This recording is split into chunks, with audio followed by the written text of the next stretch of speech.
What's up, everyone? Alex and Mike here with Auction of Champions on the inaugural episode of Auction of Champions Sports Card Academy, where we will be teaching you everything sports cards, what to buy, where to buy, who to buy, all that type of stuff. Different series we'll be coming out with. What's going on, Mike? How's it going? How you doing? I'm doing good. We got playoff basketball. We got the Lakers in the finals. We'll be talking about that when it comes to value. We got baseball playoffs coming up next week. It's getting exciting. Stanley Cup. Let's get right into it. All right. So what we're going to do here, everybody, we are a sports memorabilia auction house. It's auctionofchampions.com. We sell all types of memorabilia, autographs. We also sell a lot of cards, and people can sign a lot of cards. If you're looking to sell anything, you send it to us. We sell it for you. All sorts of stuff we'll go over: what to buy, when to buy, who to, submit your cards to for grading, and all stuff like that is what we'll be doing in this series. So whether you are a novice when it comes to sports cards, or you're just looking to invest some money, maybe make some money down the line, whether to hold things for a few months, hold things for a couple of years, we'll get into all that on this series. So hopefully you guys like it. Hit that thumbs up button if you like it, and make sure you subscribe to the YouTube channel for future content. We do other stuff besides just cards, so make sure you subscribe. All right, Mike, here we go. We'll go over a few questions. Mike is our card expert, so he knows everything about cards, 100%. All right, here we go. What sports should I be looking to buy right now? Like we said, NBA Finals will be starting next week. Baseball playoffs will be starting next week. What is your opinion on what you should be buying right now? I think that basketball and baseball is where to start looking for your plan of what to buy. There's a lot of guys in both of those sports that now is the time to jump on it. Now is the time to invest. You mentioned the Lakers are moving on. That means the Nuggets are going to be forgotten about in about a week. So yep. Jamal Murray, Jokic, guys like that, those are guys to be picking up. Baseball playoffs are starting soon. Guys that didn't make it, your Pete Alonsos, your Keston Hiuras and Christian Yelich's, those guys, start loading up on them when everybody else is forgetting about them.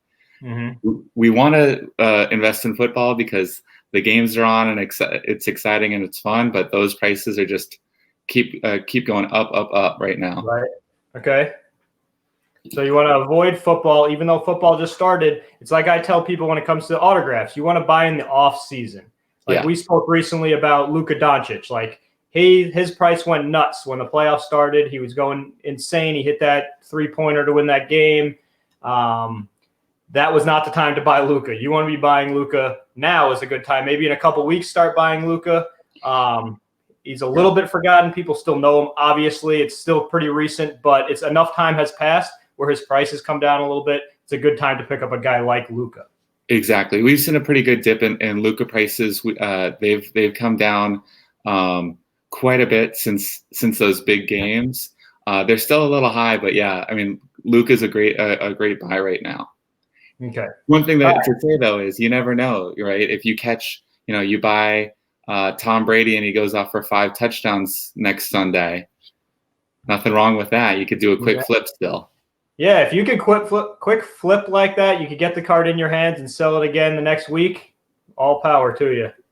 All right, here we go. Let's start with a little bit of baseball. If I'm buying baseball, what are the best options to buy when it comes to high-end, low-end, cool-looking cards, anything like that? We got a few examples here we'll go through. Well, and so with baseball, it's easier to find the cards that are kind of the card to own on these different guys.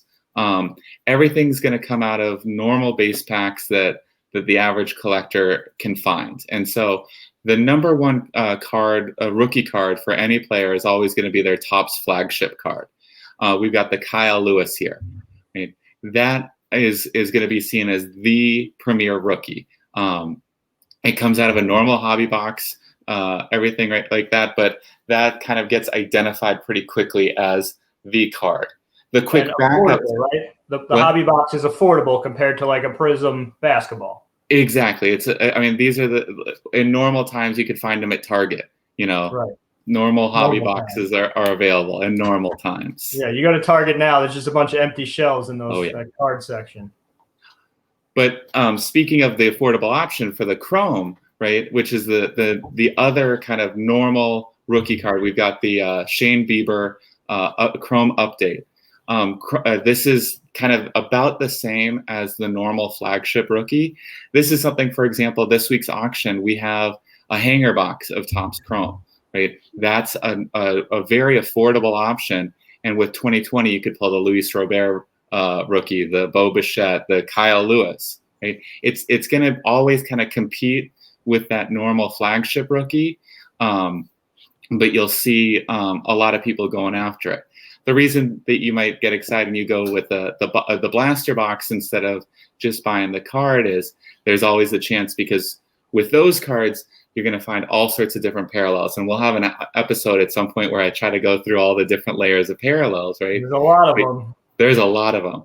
Then you'll get everything from the rainbow foil or the gold. Gold is numbered out of 2020, all the way down to the black, which is numbered out of 69. Some people can find the clear, which is numbered out of 10. Those are some of those premier rookies, but you can find those out of normal hobby packs, which get kind of crazy prices when you find those out there. Right. And you were telling me recently about like that Mike Trout card that sold recently for like 3.6 million or whatever, that you can get in just a hobby-based box, just a basic box of cards. Rather, if you're going for the basketball, you got to buy like a $2,000 box just to possibly hit something like that. You can buy a cheap box of cards and end up with a card like that, which is insane. Exactly. The next one that you're going to show is actually the Bowman First. That's the Alex Verdugo Bowman Draft Purple Ice, but you'll see in that top corner there, it has that first logo on it. That means it's his first Bowman card. And that's what that Trout that went for 3.6 million is. That was a Bowman First. We've had a couple Bowman boxes in our auctions recently.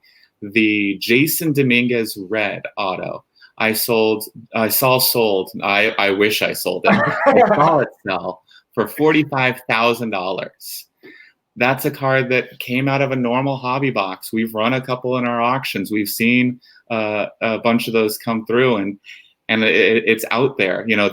I think that one of the two superfractors of that card, for example, has been pulled. You're looking, there's possibly another $100,000 Jason Dominguez floating somewhere out there. And what would you say the price of that box is? You can pick them up for around $250 for a 24-pack box. Okay, so plenty of cards in there. Even for a beginning collector, it's a ton of cards. Just if you like opening packs of cards, like I do with my 5-year-old daughter. She's a big Mookie Betts fan. We've opened a box of cards before, just looking for a Mookie Betts. Not going to buy anything crazy, but just a basic box of cards. And speaking of opening those boxes of cards, that's kind of what I was thinking with cool cards, right?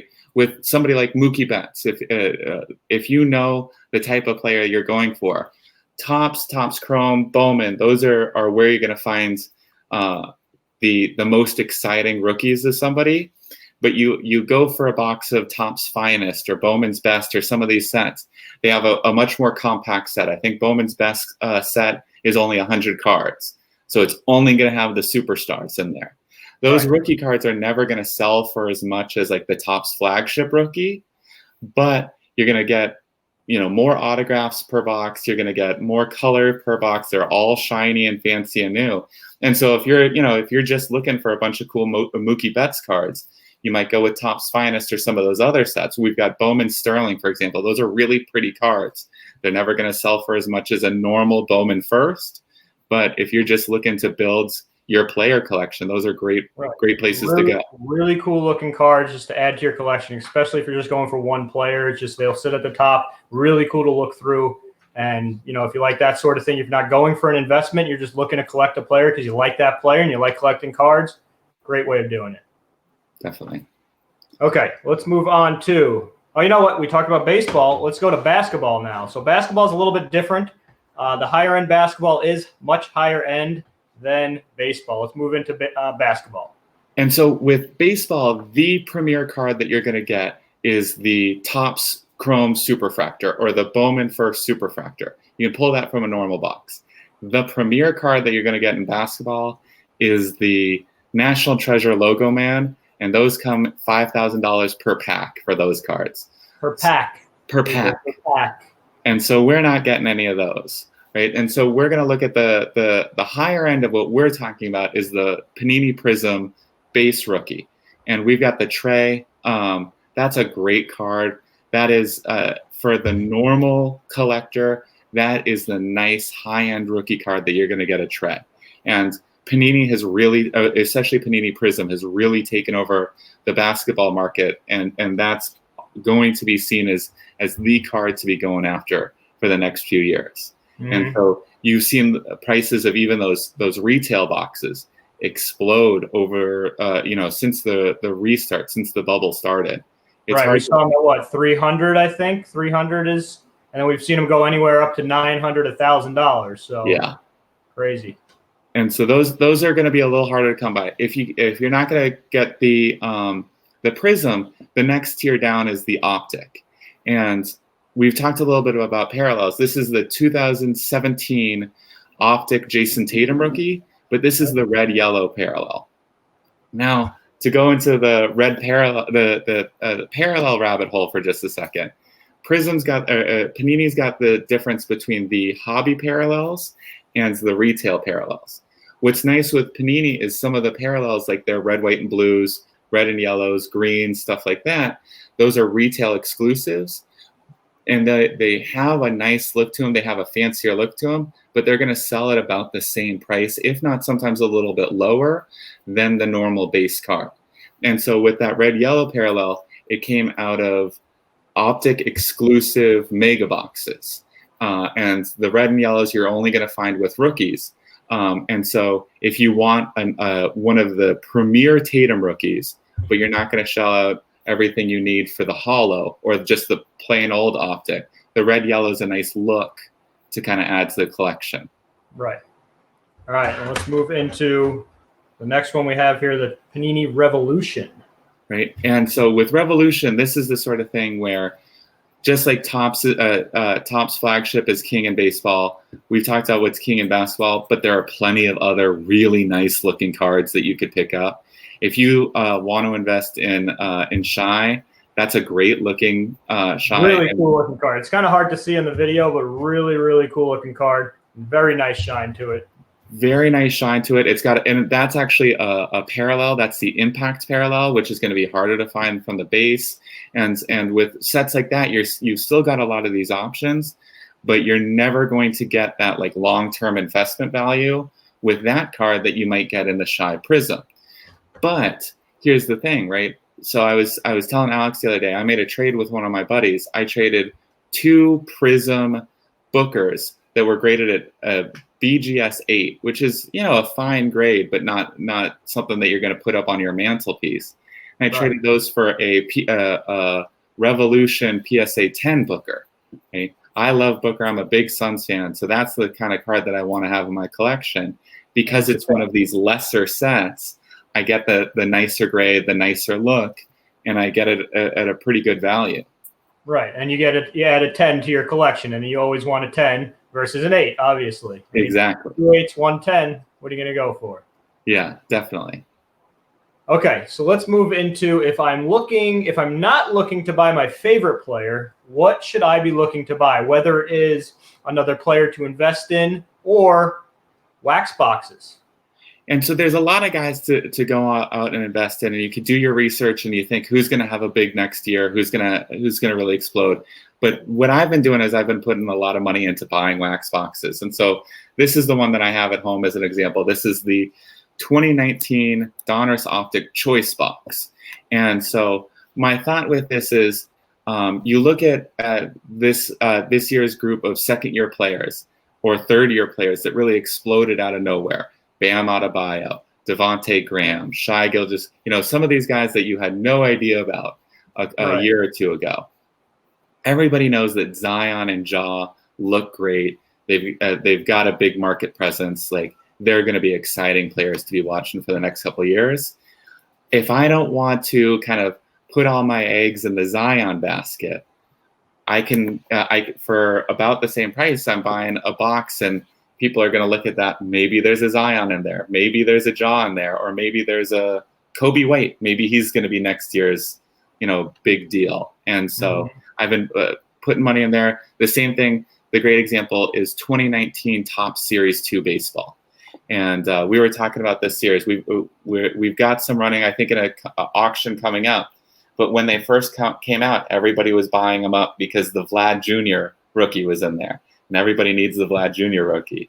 And then Pete Alonso hits his 50th home run. And everybody's going after the Pete Alonso rookie, which is in the same set. And this year, it's all about Eloy and Tatis because those are potentially the 2 MVPs this year. And everybody forgot about these other guys. And so if you hold on to that box, you could have picked that box up in when it came out in 2019 for about $55, $60 a box. And you're lucky if you could find them for $250 now. And so crazy. It's a great time to collect. The card market is absolutely crazy. People don't realize that these pieces of cardboard, which a lot of people refer to now, this is a joke. What are you putting your money into pieces of cardboard? There are stock traders, investors who buy baseball cards to sell later on. It can be a great investment if you know what you're doing. I was just looking this up. Since January of 2008, the PWCC 500, which is the 500 best cards you can own, they've beaten the S&P 500 by 100%. That's absolutely crazy. So, and it's pieces of cardboard, but they're looking like pretty good investments right about now. There are plenty of good investments. I mean, we'll get into another episode. We'll get into other cards, even the junk era of the 80s and 90s, what you can find in those eras where you can still make money on. If you have a perfectly graded card, they are still worth something, especially if you get to like the 86 Fleer basketball, where people go nuts over that set with all the rookies, the huge stars in that, the Jordan, obviously. There's a ton of money to be made in cards, and we will get into that in future episodes with you guys. If you like what you hear so far, make sure you hit that thumbs up button, subscribe to the channel. We'll be coming up with more episodes of the Sports Card Academy here at Auction of Champions. So hopefully you learned something here today. If you have any questions or suggestions for future episodes, please comment in the comment section. We will do what we can to incorporate into future episodes what you guys want to hear. So please do that. Anything else to add, Mike? No, just get out there and collect. Yeah, collect. It's fun, man. It's fun. Even if you were just doing it as a kid, now you could actually make money doing it. So a lot of people doing it. You see the guy Gary V. Guy's got loaded with money. He is just investing in cards like crazy. You see it all over social media.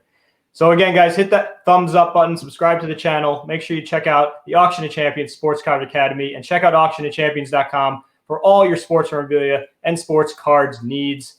We will see you guys next time. Bid like a champion. Have a good one. Take care, Mike. That's it.